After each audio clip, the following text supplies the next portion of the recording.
Hoy abrimos un espacio para el diálogo, la imaginación, un encuentro con la literatura y voces que nos inspiran.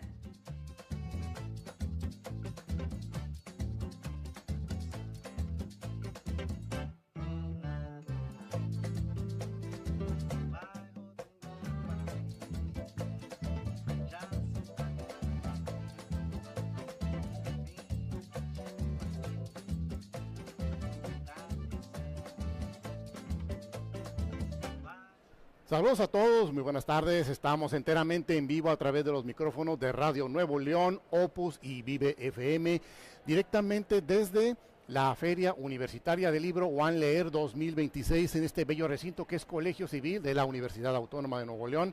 Nuevamente Radio Nuevo León presenta a los grandes de la letra y de la escritura a través de nuestros micrófonos, de las diferentes voces que a lo largo de estas horas se han estado presentando, y toca el turno a su servidor Mario Montenegro Uribe de Pesos al Cuadrado. Platicaremos durante la próxima hora con varios de estos artistas a través de lo que es el plasmar la poesía, plasmar un poco el cuento y también plasmar un poco la exposición y la fotografía. En esta ocasión tengo el gusto y el honor de poder platicar aquí con un joven escritor de Cancún, Quintana Roo, David Anuar, que en un momento más aquí mismo en el evento presentarás un libro que se llama Niño Alien o Varias Formas de la Infancia, que parece que en su momento, por allá del año 2025, llevó el premio iberoamericano de poesía Minerva Margarita Villarreal. ¿Es correcto, David? Sí, es correcto. El año pasado tuvo la fortuna de ganar este premio que organiza la Universidad Autónoma de Nuevo León en coordinación con el Instituto Nacional de Bellas Artes y Literatura, el INVAL. Pues bueno, creo que es uno de los premios más prestigiosos de poesía en el país. Tiene pocas ediciones, quinta, sexta más o menos esta. Tiene un monto económico grande.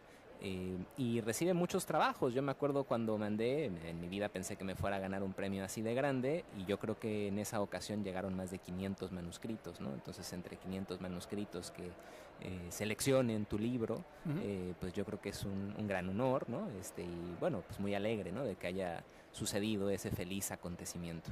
Ahora, este libro que vamos a conocer dentro de una hora aquí mismo en Colegio Civil, en la Expo, Niño Alien o Varias Formas de la Infancia, parece que más que una novela es como un conjunto de poemas que construyen una especie de historia simbólica con elementos que a mí me llaman la atención, como la infancia, la identidad masculina y la sensación de ser alguien extraño en el mundo, que pareciera que no, esa sensación de sentirnos que somos diferentes al resto del mundo, al resto del universo, únicamente porque tenemos sueños o simplemente porque somos quienes somos, que esto implicaría que seamos entonces a los ojos de los demás diferentes. Esta inquietud, ¿cómo fue que nació en ti para que luego ya la plasmaras a través de tu poesía?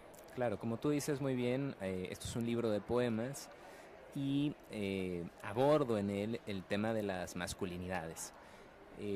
Un poco comenzó como una revisión de mi propia vida, ¿no? Una revisión de mi propia biografía, y esta idea de sentirse ajeno, extraño, creo que tiene que ver con una demanda que se hace hacia los hombres por parte del patriarcado, ¿no? O sea, el patriarcado nos plantea ciertas formas de existir como hombres que son legítimas y censura otras. Y no solo la censura, también incluso uno podría hablar de que las castra. Hay ciertas actitudes humanas que son castradas dentro de los hombres y que usualmente no nos permiten explorarlas, ¿no? Estas ideas de que, bueno, solo las mujeres lloran o solo ellas pueden ser sensibles, cuando no es cierto. Tanto el llanto como tener distintas emociones es parte de nuestra humanidad, no de nuestra feminidad. Entonces, un poco el libro me fui dando cuenta, ya incluso yo creo que después de haberlo escrito, que había una suerte de poética del llanto masculino, ¿no? Es una de las cosas que se explora dentro del libro, entre muchas otras. Una de las cosas, por ejemplo, que los jurados mencionaba como algo original, atractivo, interesante y valioso, era sí el tema de las masculinidades, pero también una exploración que hice, por ejemplo, con la ciencia ficción, incorporar la ciencia ficción dentro de la poesía, y sobre todo algunos referentes muy particulares con el cine, ¿no? El cine de los 80s, por ejemplo, con Alien, la famosa película Alien, El octavo pasajero, y también la película de E.T. Entonces son imágenes que van apareciendo dentro del libro con las cuales voy dialogando y que por supuesto formaron parte de mi infancia. Pero por supuesto todo esto sirve para decir otra cosa, ¿no? La poesía siempre está diciendo otra cosa. ¿Cuál es esa otra cosa que esperas que el lector encuentre cuando te lo lea? Pues mira, yo no espero que encuentren nada. El poema les va a hablar algo a cada quien, esa es la magia de los poemas, ¿no? El autor no espera que un poema diga algo en específico, sino que cada persona que se acerca a un poema descubre algo dentro de sí a través del poema. Yo creo que los poemas son máquinas de descubrimiento y de revelación, donde justo sí, los autores proponemos algo, pero en realidad los lectores llegan, ¿no? Aterrizan en su nave espacial dentro del poema y pueden descubrir un nuevo planeta, una nueva forma de ver la vida, o incluso identificar alguna experiencia previa, ¿no? Que se parece a la del libro.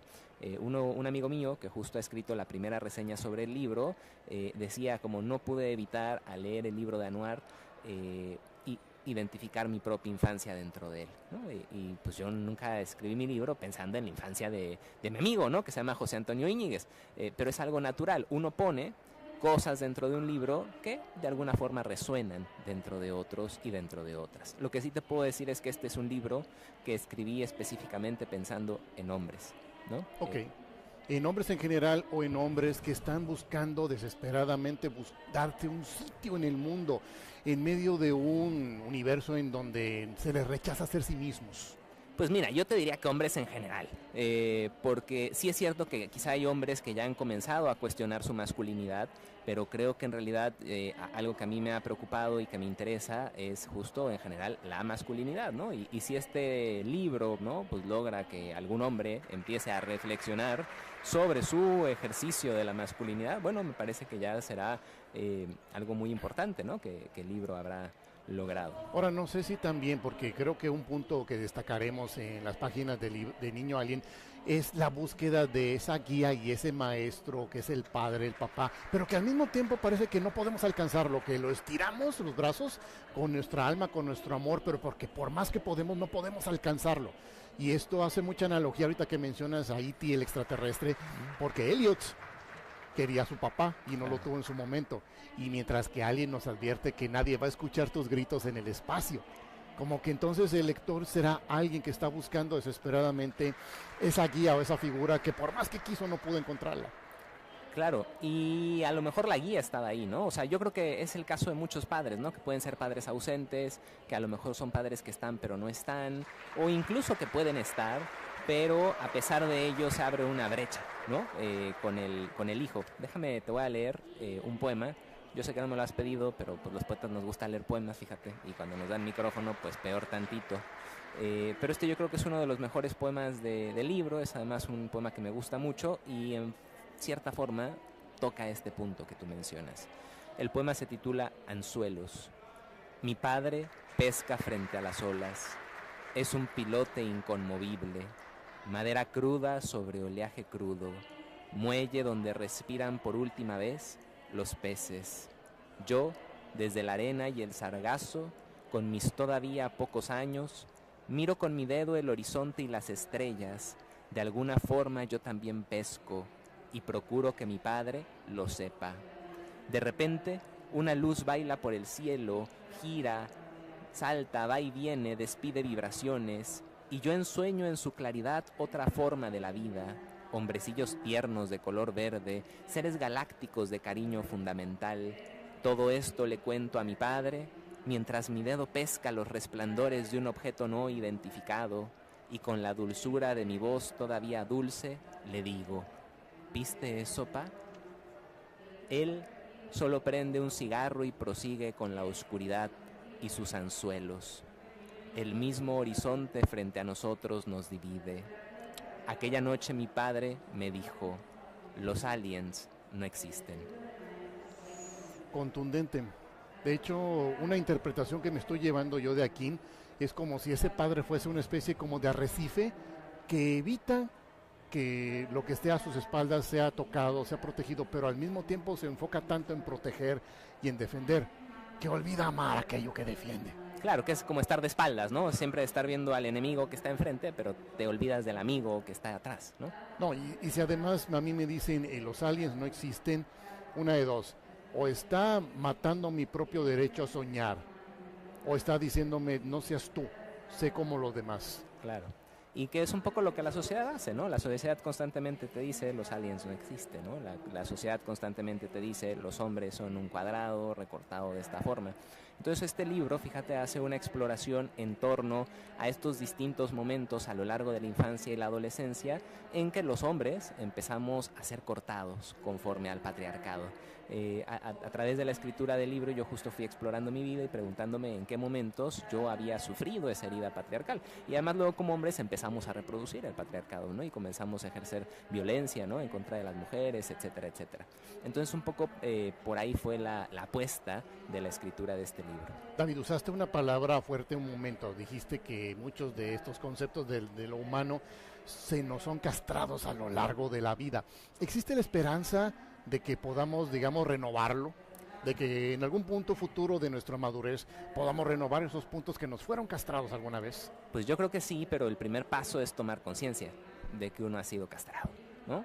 Y a partir de ello empezar a buscar a recuperar eso. Yo, mira, personalmente te lo digo, en algunos momentos en mi vida he estado en público donde por X o Y razón he sentido las ganas de llorar y no he llorado, ¿no? Cuando tenía todo el derecho a hacerlo, ¿no? A poder llorar públicamente en algún espacio y simplemente no lo hice. ¿Por qué? Pues porque no tuve la valentía, porque resonaba dentro de mí el patriarcado que constantemente me dice no llores en público, ¿no? Porque los hombres no lloran. Y entonces, bueno, esto es algo que sigue sucediendo, pero bueno, ya tener la conciencia de ello creo que nos permite dar pasos, no solo en nuestra propia vida, sino en la vida de quienes vendrán, ¿no? O sea, de los hombres, yo creo que los hombres del futuro son los niños. Tu poema es una invitación a que sí lloremos y que nos reconozcamos con nuestro derecho a llorar. Sí, en parte. El libro es una apuesta por eso y también a experimentar la diversidad de emociones que los hombres sentimos, porque sentimos una diversidad de emociones, aunque usualmente, digamos, las encubrimos de enojo, ¿no? Los hombres, ¿cómo te preguntan? ¿Cómo te sientes? Enojado, ¿no? Y a lo mejor no te sientes enojado, tienes miedo, ¿no? A lo mejor te avergonzaste, pero dices que tienes enojo, ¿no? Entonces es como nuestra emoción universal, el enojo, y todas las demás emociones quedan supeditadas a esta otra. Pues por aquello de las dudas, ahora que sea tu presentación, yo estaré preparado para llorar. ¿Dónde podremos, después de la presentación de hoy, cómo podremos encontrar tu serie de poemas? Mira, pues yo creo que lo va a estar vendiendo la Universidad Autónoma de Nuevo León, lo pueden buscar ahí en la página web de la universidad. También invito a todos los radioescuchas a que me sigan en mis redes sociales, me pueden buscar como David Anuar en Facebook y también en Instagram. Y yo tendré seguramente ejemplares también para poder vender, sobre todo si los quieren firmados, dedicados, pues ahí escríbanme a través de mis redes sociales y con mucho gusto les podré enviar alguno. Nos toca platicar a continuación con el maestro Eduardo Pérez Espinosa, quien presentará por aquí un cuento, una serie de cuentos que llevaron el Premio Bellas Artes de Literatura 2023. El nombre de esos cuentos es Tercera Cuerda, en donde parece que conoceremos como escenario o ¿cómo llamarlo? Como escenario, sí, de todas estas historias, lo deportivo. Algo de box, algo de lucha libre, pero bueno, que sea el maestro quien nos platique. Maestro, ¿cómo le va? ¿Qué tal? Muy buenas tardes, muchas gracias por este espacio. Sí, Tercera Cuerda son 12 cuentos relacionados con escenarios deportivos. Hablamos de box, hablamos de lucha libre, hablamos de béisbol y hablamos de fútbol. Okay. Aunque de fútbol solamente es un cuento y es fuera del entorno de la cancha, digamos, ¿no? Me parece que el box, la lucha libre y el béisbol mantienen una atmósfera mucho más literaria, mucho más narrativa, que nos permite desarrollar personajes y tramas, argumentos mucho más interesantes que a veces que el fútbol. Este proyecto surge hace prácticamente 9 años.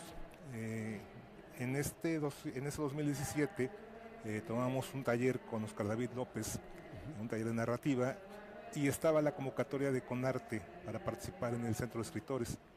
Entonces, cuando Oscar David nos dice, ¿saben qué? Participen, pues lo hacemos varios compañeros, pero yo no tenía claro hacia dónde quería dirigir este proyecto. Entonces resulta que voy a la Casa Universitaria del Libro y me encuentro con un libro que se llama Knockout al olvido, Lauro el Tigrillo Salas, que es escrito por Héctor Leal, y cuando lo leo, ahí encuentro el enfoque, ¿no? Lauro el Tigrillo Salas fue un boxeador que nació en Monterrey, que ganó el campeonato mundial de peso ligero, y resulta que se convierte en un héroe, ¿no? Obtiene la fama, una embotelladora lo manda a traer en avión desde Estados Unidos, porque allá fue la pelea donde gana el campeonato, y el hombre se vuelve el rey prácticamente de la noche a la mañana. Pero ¿qué pasa en la siguiente pelea? Pues el hombre se dedicó a hacer otras cosas, menos entrenar, y en la siguiente pelea pierde el título. Entonces por eso se llama Knockout al olvido, porque el hombre así como surgió, así bajó.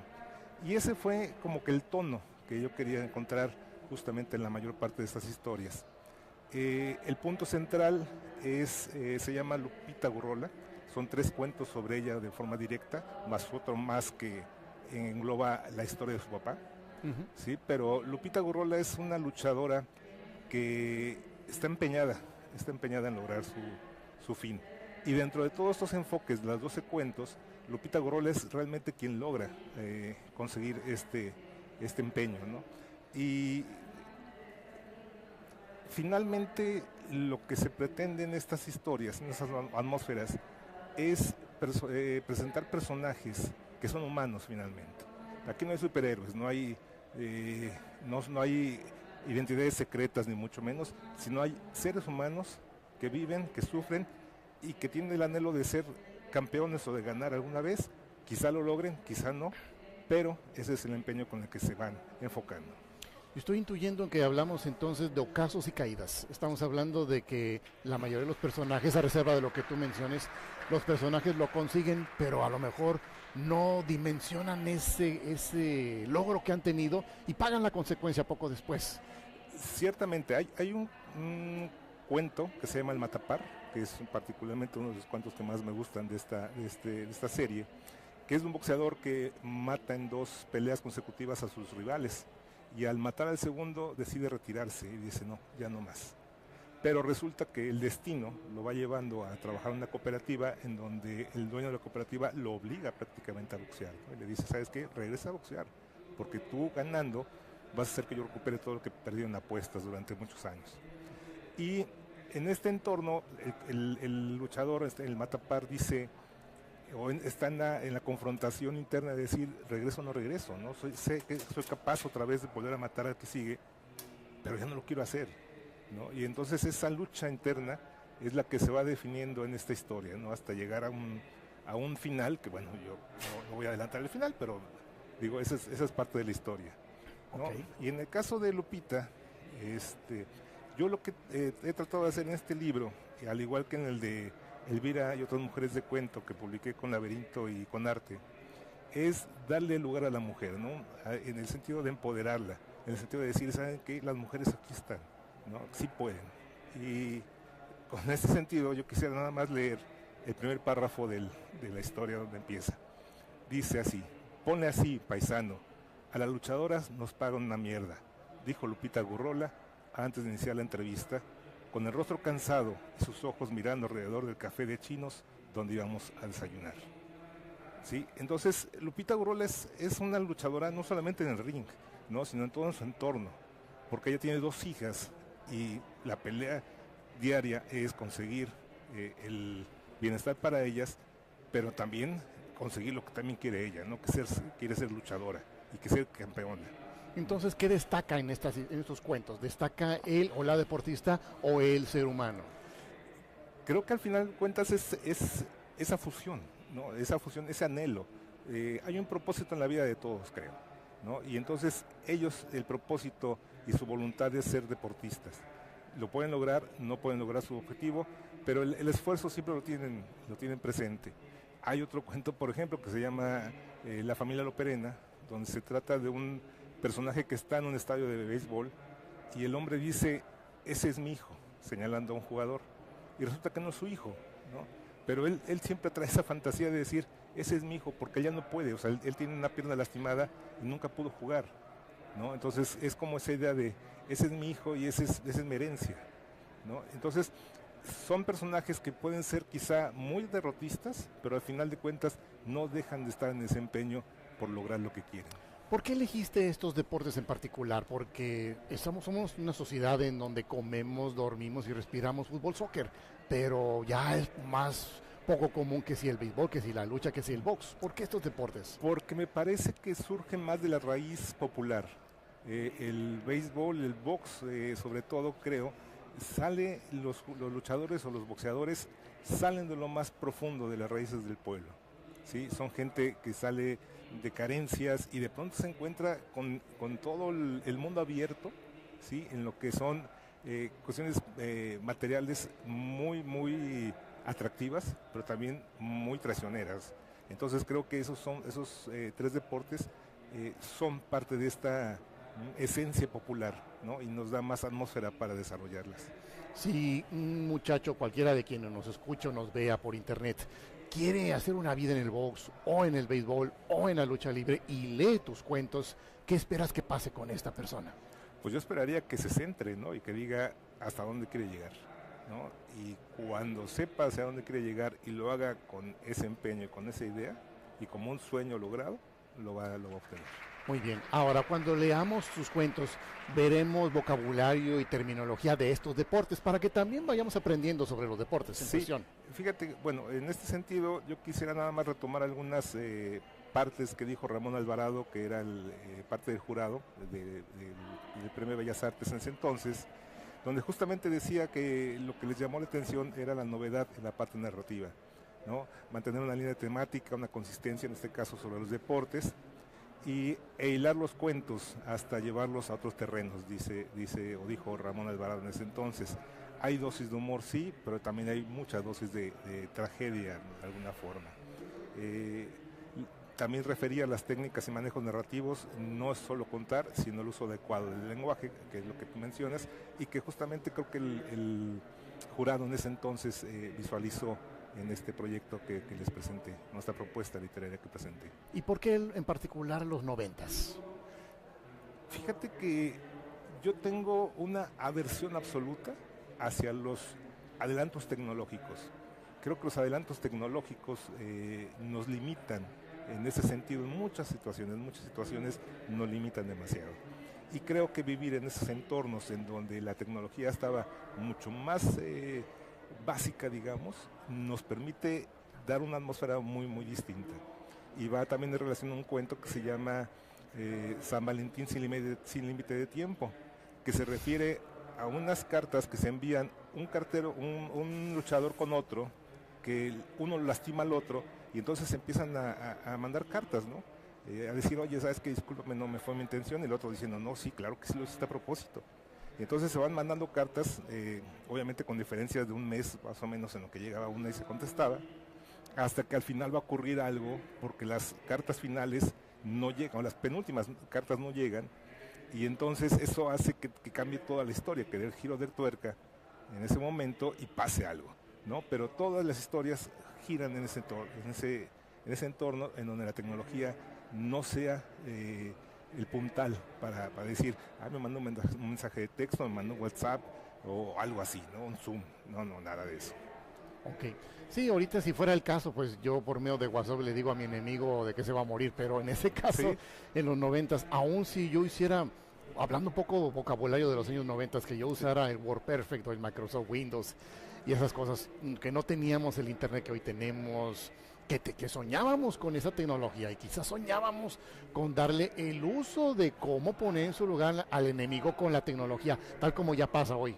Sí, pero también, bueno, en lo particular creo que fue también una proyección muy personal, porque a mí me tocó ver todavía los luchadores, el Hijo del Santo cuando apenas estaba iniciando, el Perro Aguayo, Blue Demon, todos el Brazo de Oro, Brazo de Plata, todos ellos, y me tocó verlos en características no únicamente del ring, sino afuera de él, ¿no? Entonces eso me permitió también tener un contacto mucho más directo y también ir entendiendo, o tratando de entender cuál era ese entorno, ¿no?, en el que estaban viviendo y cómo se proyectaba.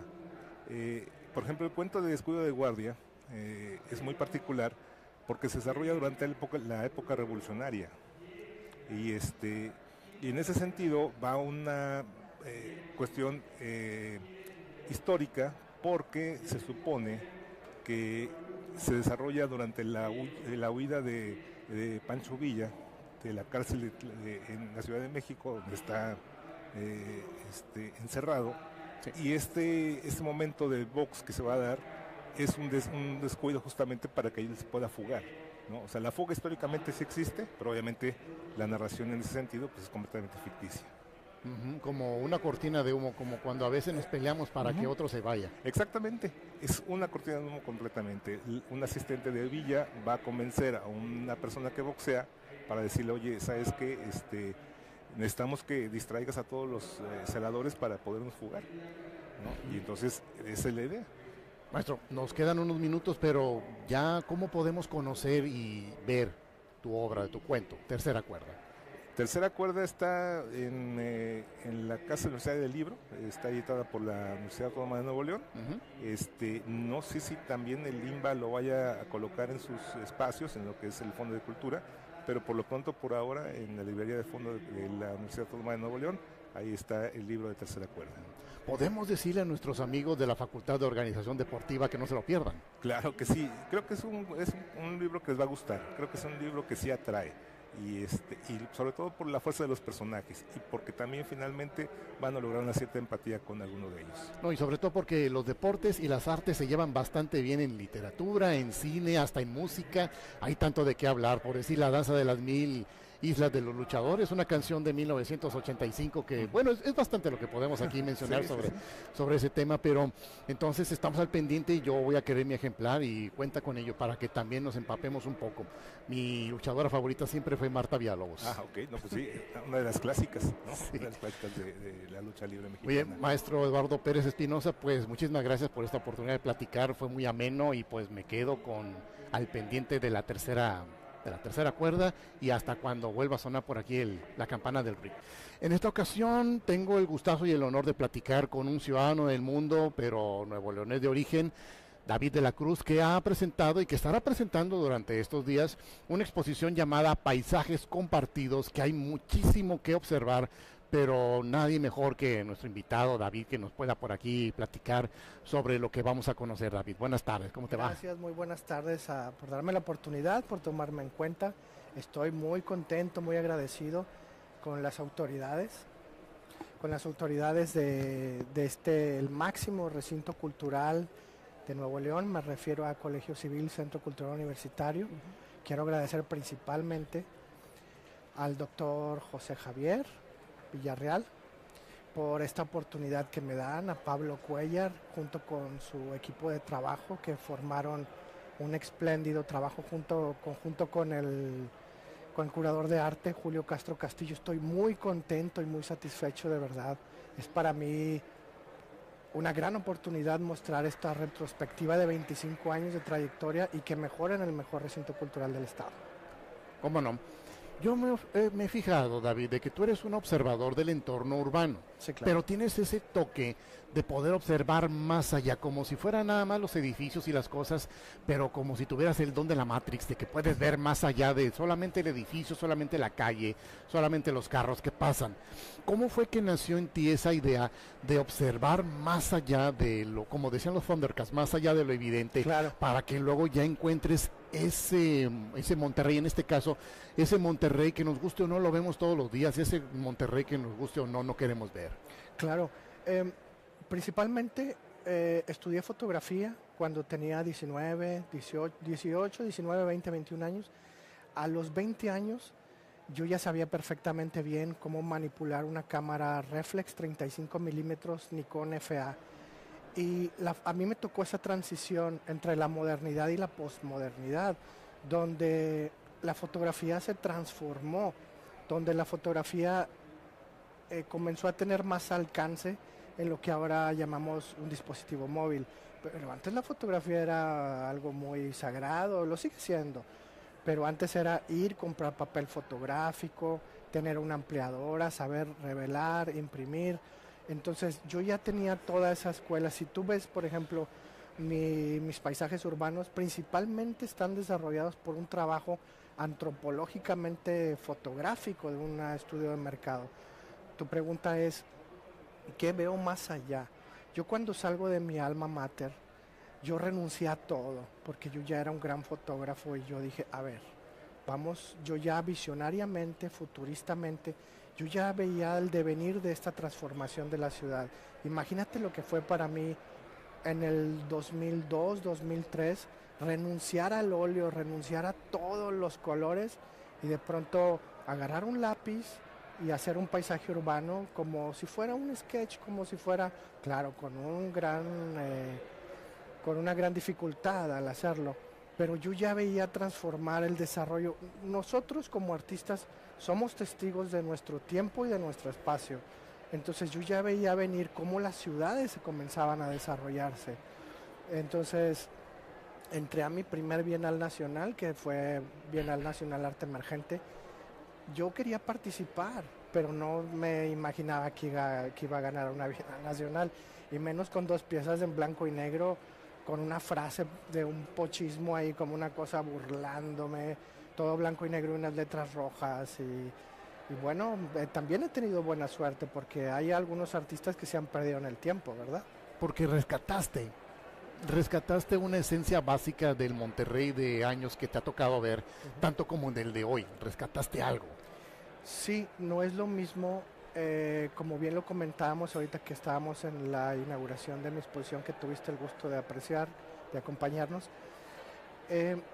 Antes, por ejemplo, en el 2009, 2010, no era lo mismo trasladarte de Ciudad San Nicolás de los Garza a San Pedro Garza García, donde hacías relativamente 15, 20 minutos. Ahorita te invito para que vas a hacer más de 2 horas. Y también es el resultado de quienes somos como sociedad, de nuestro movimiento, siendo Monterrey la primer ciudad per cápita con mayor ingreso. Tenemos que crecer, no nos podemos quedar atrás. Y ha sido el evolucionar como sociedad, donde se entrelazan las culturas, la clase social trabajadora, el rico, el pobre. Por eso llama mucho la atención esta problemática mundial que es el urbanismo. Hace días estaba viendo los bombardeos de Irán, cómo la gente se tiene obviamente rápido que trasladar de un lugar a otra, y ves toda la congestión, toda la problemática, y dije, esto es ya una cosa mundial. A cualquier parte del mundo, yo que conozco 17 países y he viajado mucho, he vivido en grandes ciudades, metrópolis, he sido testigo de todo lo que ha sucedido en estos 25 años que le estoy entregando. Imagínate la satisfacción que yo tengo. Tengo más de 150 exposiciones colectivas y esta serme individual a unos metros de tener una pieza de Fernando Botero. Imagínate la emoción que siento. Es tu primera, ¿verdad? Es mi primera, imagínate, mi primera exposición, la primera vez que me muestro a la tierra que me vio nacer. Ahora, en esta primera exposición estamos siendo testigos de una realidad que nos duele y que el regiomontano también tiene su orgullo, que no lo quiere ver, Claro. que es el de la movilidad, con su crisis, con esa gran cantidad de automóviles en donde tanto los carros como quienes los conducen a lo mejor no tienen ni idea de por qué están ahí, pero la cosa es que están todos los días, Claro. van y vienen cada día, cada mañana, cada noche, llegan todo el mundo estresado, ya no quieren saber nada del mundo y al día siguiente vuelve a empezar todo eso. Claro. ¿Hasta dónde es desarrollo y hasta dónde es contaminación? ¿Hasta dónde es progreso? No nos podemos quedar atrás, eso es indiscutiblemente. Ahora que decías, ¿hasta dónde tu obra llega a ser futurista? Yo ahora que estoy interviniendo yo respeto perfectamente bien mi trabajo fotográfico, parto de mi trabajo fotográfico para posteriormente descomponerlo o intervenirlo en los billboards, en los panorámicos. De pronto agrego elementos que no están dentro de la composición fotográfica. Y es, por ejemplo, ahí contesto tu pregunta que me dices, David, ¿cómo manipulas, cómo ves el futuro a través de estos paisajes urbanos?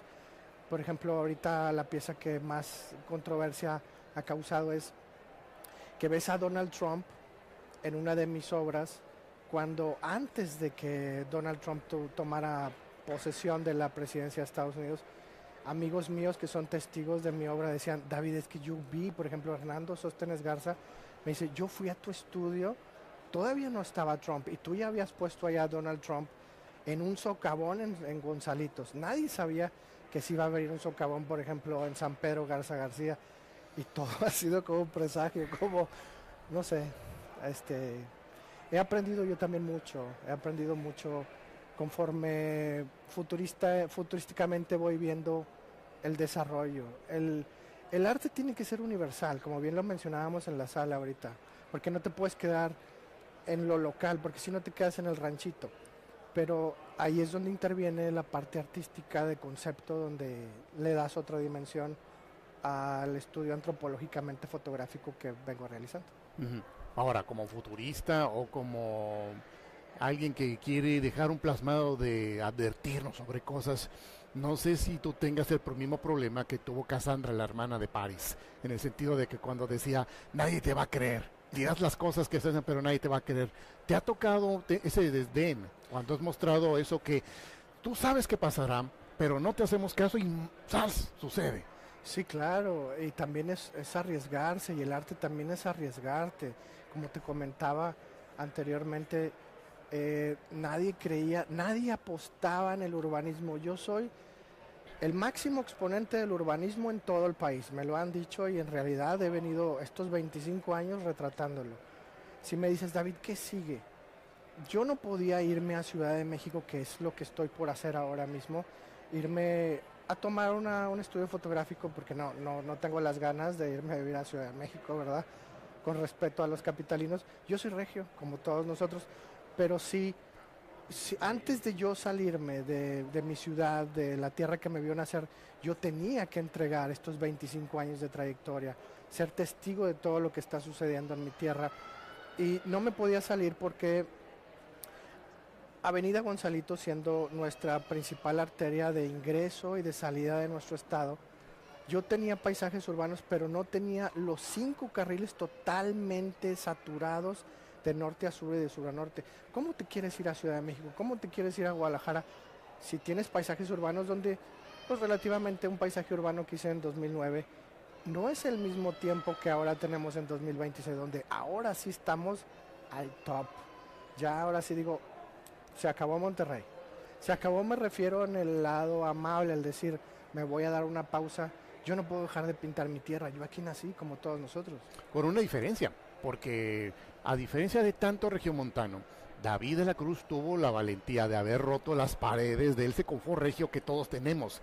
Tú rompiste la pared de la carne asada, rompiste la pared de la cumbia, rompiste la pared del equipo favorito, claro, y viste más allá que había en el universo. Y claro, entonces hiciste las comparaciones. Sí. Porque de lo contrario, tal vez esa obra que ahorita nos estarías mostrando mostraría la misma, y lo voy a decir así, la misma estrechez que los regiomontanos tenemos de que nomás Monterrey es nuestro universo. Tú fuiste más allá.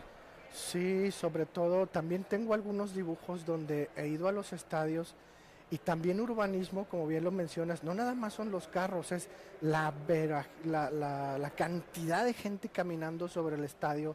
He ido a fotografiar cuando van saliendo del estadio. Todo ese congestionamiento de gente es también representativa de nosotros.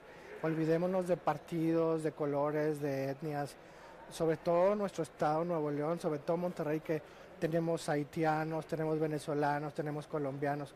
Tú vas al Mesón Estrella, está lleno de haitianos, ves, y somos el conjunto de quienes somos a través de estos enlaces culturales que estamos viviendo. Por ejemplo, me hacían mucha pregunta ahorita que fue la inauguración de mi exposición. Me dicen, David, nadie le entra a hacer lo que tú haces porque te vuelves loco. Entrarle de lleno a esos paisajes urbanos y a toda esa contaminación, necesitas estar muy loco, necesitas meterte de lleno.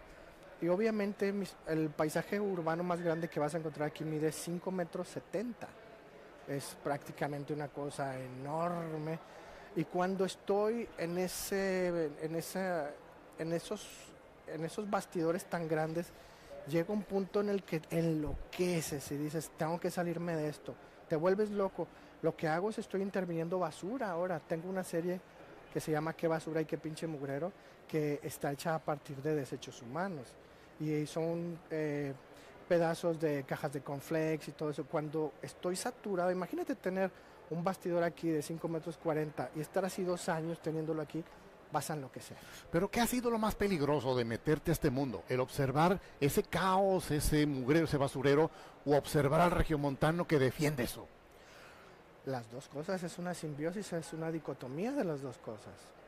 Hay que representar bien nuestra tierra, quiénes somos, hacia dónde vamos, y también respetar esa cultura de quienes somos, obviamente.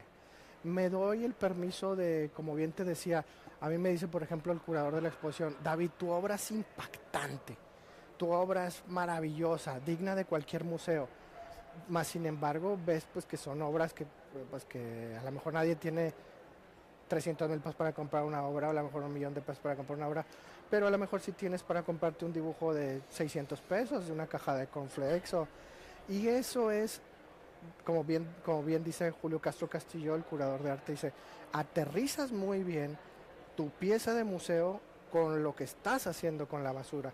A lo mejor tomo como ejemplo un folleto de la Universidad Autónoma de Nuevo León, de esta apertura de Leer 2026, y la intervengo. Eso es porque somos testigos de esto que estamos viviendo, de la historia, de estar presente. El regiomontano irá en algún momento del futuro, David, a ser valiente y a armarse con los pantalones para decir, Dios mío, esto es lo que yo soy como Monterrey. ¿Lo irá a hacer? Dudo mucho. Me gustaría mucho que la gente se incentivara y que saliera del fútbol, porque no toda la vida es fútbol. No, de verdad, no toda la vida es Tigres y Rayados. Somos ahora más que nunca el entrelace de culturas, como bien lo estabas mencionando ahorita, haitianos, colombianos, venezolanos, los de Corea, pesquería, o sea, somos el entrelace, el engranaje social que conformamos todo. Y dentro de nuestra estrechez que tenemos, solo repartimos el mundo en dos cosas, o eres regio o eres capitalino, y párale. O eres tigre o eres rayado. No debería de haber esas divisiones. El simple hecho, ahí me dicen, eres tigre y eres rayado. Le digo, yo nací en Monterrey, que gane el mejor. Respeto yo en mi vida he ido y pienso ir a un estadio de fútbol. Prefiero irme a la Cineteca, pero es mi formación artística. Prefiero leer un libro, conversar contigo, con colegas, con amigos que estudiaron arte, con respeto a todos. No se trata de pelearnos, pero hacia dónde vamos como sociedad. Nada más tigres y rayados, qué triste. Tener hijos, ¿eso es todo lo que quieres? ¿Qué le vas a dejar al mundo? Por eso mi obra, a lo mejor, yo no tengo hijos y no pienso tenerlos, pero tengo mi obra plástica que esa se la estoy dejando a ustedes. Muy bien. Y en los siguientes días vamos a poder observar la exposición, David, aquí mismo. Sí, vamos a estar presentes hasta el 31 de mayo, sí, 31 de mayo, si no me equivoco. Va a estar abierto al público, entrada gratuita. Les agradezco mucho a todos ustedes que me tomen en cuenta, hablando de los espacios, que cada vez hay menos espacios, y que te tomen en cuenta también hay que agradecerles. Por eso ahorita antes de la entrevista quise agradecerte y te vuelvo a agradecer de manera pública. Gracias. Y también a los medios de comunicación que son ustedes y a las autoridades correspondientes. Veamos esta exposición, pero sobre todo con la fuerza del corazón, como decía Abraham Sabludowski, con la valentía de que más allá de nuestros muros de Monterrey, de lo que seamos nosotros, hay un universo más allá. Es la invitación que esta exposición nos está haciendo y que nos puede servir como referencia para quizás mejorar un poco más ese urbanismo y ese entorno, y entonces ya ser dignos de ser ciudadanos del mundo. David, de veras te agradecemos bastante que podamos conversar aquí en este espacio de Radio Nuevo León. Muchas gracias a ustedes. Y las puertas de Radio Nuevo León están abiertas para ti en cualquier momento. Muchas gracias. Recuerdo desde siempre, desde que antes de haber entrado a la universidad, pues es el único espacio cultural que tenemos en Nuevo León, y qué bueno que subsiste y que cada vez vamos por más. Y esperemos que sí. Muchas gracias a ustedes, gracias por la entrevista, y quiero estrechar tu mano. Muchas Aquí gracias. andamos a la orden, pues. Gracias, amigos Pues queridos. hacemos una breve pausa, pero las transmisiones continúan por aquí en Radio Nuevo León desde la Feria Internacional Universitaria del Libro One Leer 2026. Yo soy Mario Montenegro Uribe y estamos al pendiente. Cuídense. Vamos.